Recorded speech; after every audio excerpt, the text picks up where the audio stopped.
this is really a bombshell. This statement is coming out now, and when I saw this, I was just like, what is the correlation between what happened to Awolowo then and what is happening now? The man is long gone.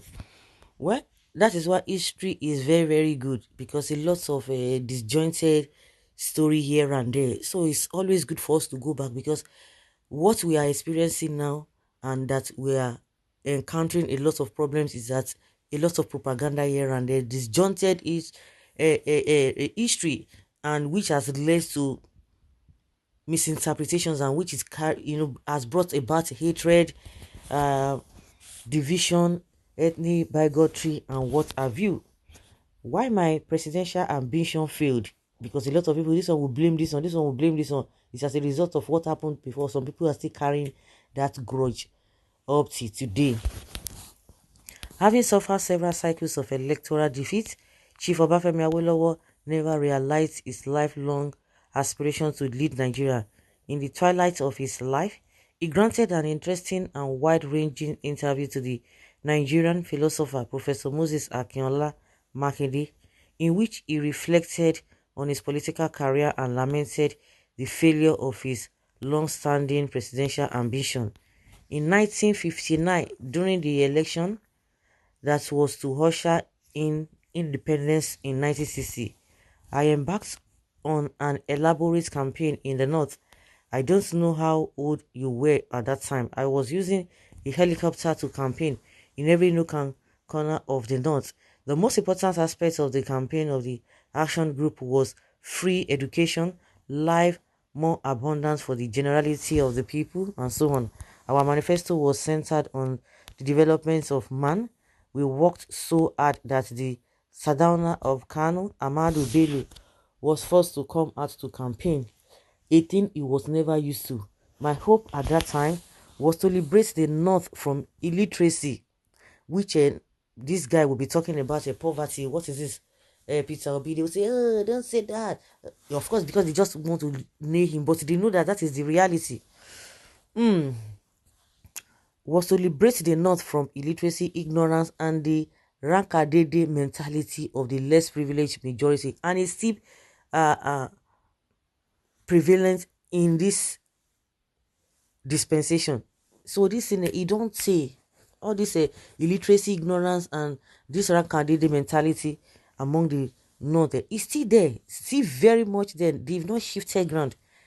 He said, if I had won the election, I would have put a lot of people, a lot of money educating the North in order to bridge the gap, the educational gap between that region and the western and eastern regions. This was because I saw the lack of education as a stumbling block against political enlightenment of the whole northern region. Because they were not educated, the voters could not make up their own mind up till now and make their own choices. Rather, the innocent people of the north had to be dictated to by emirs and the elites who feed them on a regular basis, whereas in the western region, people could argue with their obas, could read manifestos and make an independent choice of which party and which politicians to vote for. Unfortunately, all my efforts to liberate the north from the cruel jaws of the oligarchy were frustrated by those who prefer, and we always prefer, the status quo to a new dawn of educational advancement. You can see that even now, the educational gap between the north and south is increasing by leaps and bounds. All the talk about catching up is nonsense. How can you catch up with somebody who is running while you are crawling? But I think that sooner than later, the leaders of the North will see the repercussion of their selfishness and carelessness in their attitude towards Western education.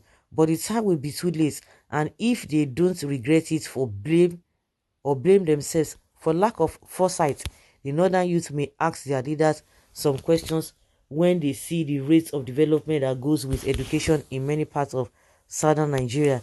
They may then wonder whether it was in their stars or in the selfishness, carelessness, or lack of foresight of past of their past and present leaders. If I had been given the chance in 1959 or 1979, I would have changed the fortunes of the North as a place that can be compared favorably with the South in terms of educational, social, and economic development. As for me, I don't even think we should always blame a president's lapses on his advisors. It is the duty of the president as an educated and intelligent man to know what advice is good or bad for his people.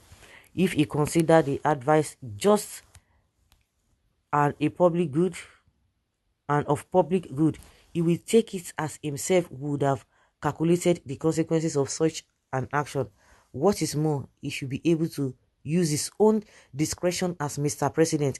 If he's in doubt, he calls experts from the universities where scholars must have done researches about such things or known about similar cases with particular consequences. As the premier of the Western region, I chose my ministers strictly on merits and because of their education, standard, and discipline. Every minister or advisor and top civil servant had to do his own work properly before bringing anything to a cabinet meeting or any other important meeting where it will be subjected to rigorous debate. Where there are gray areas, expert opinions will be sought for the purpose of objectivity. As the premier, I had to follow all procedures vigorously and meticulously, always relating our discussions and actions to the public goods. It is because of this service to the public that I often maintained that the office of the president or prime minister is not for pleasure. Unfortunately, in Nigeria, it looks as if the office of the president's minister or advisor is for pleasure, like dining and wining and carousing with women of easy virtue, both at home and abroad. Nkan kì í ṣẹ̀ṣẹ̀ ràgó, something thick for inside this place. Oh. Exactly what happened is still happening now. We have not changed. Do you know what baffles me? That things are even getting worse. We are supposed to be progressing, but we are going back, retrogressing so seriously, badly. What this man experienced then, we didn't learn nothing. We are even getting worse. At times, I always ask these questions. When people talk about a Yoruba land, you talk about, eminent people and all of that. You talk about Awolowo. You see that the likes of Awolowo was not there to amass wealth. He was building until today. They will tell you, oh, these are the set of people who believe in education and all of that. But now, psychophancy has taken over everywhere. You see the man that they are that is representing them, the man of Tinubu. What virtue does he have? Nothing. With all the baggages, with all the things that is known to have done, they say forget it. It does not matter. And I made a statement again concerning the statement will be made concerning poverty in the land, in the north, that is going to start from them. One would have thought that, there's poverty all over the place. Why would you start from there? This and that. The northerners came out and say, oh, why on earth you are insulting us? Because they just don't want good things. So the problem that Awolowo listed, they are still there. Before us, they have not even shifted ground. When he said, oh, a time will come that the youth will be asking questions. And see, I don't think they are interested in all of those things. I don't think, because they are so used to it and they are comfortable with that. Awo himself, the great sage, may he so rest in peace. May Almighty Jehovah grant him paradise. Who among Nigerian politicians, both past and present, has ever matched the level of intelligence of that great Awo? Not at all. And I doubt if any can do in the next 50 years. No, you don't say that. Gandola, of course, in terms of destroying the educational system of Kano State for the benefit of him and his family and those of his type. Who don't want other people to attain to the level of their children's educational background? If it was so, can't you people correct it since all this while? If you are not selfish, as Awolowo rightly said, stop blaming others for your woes. Wow. So guys, let's say your opinion and have your take on this.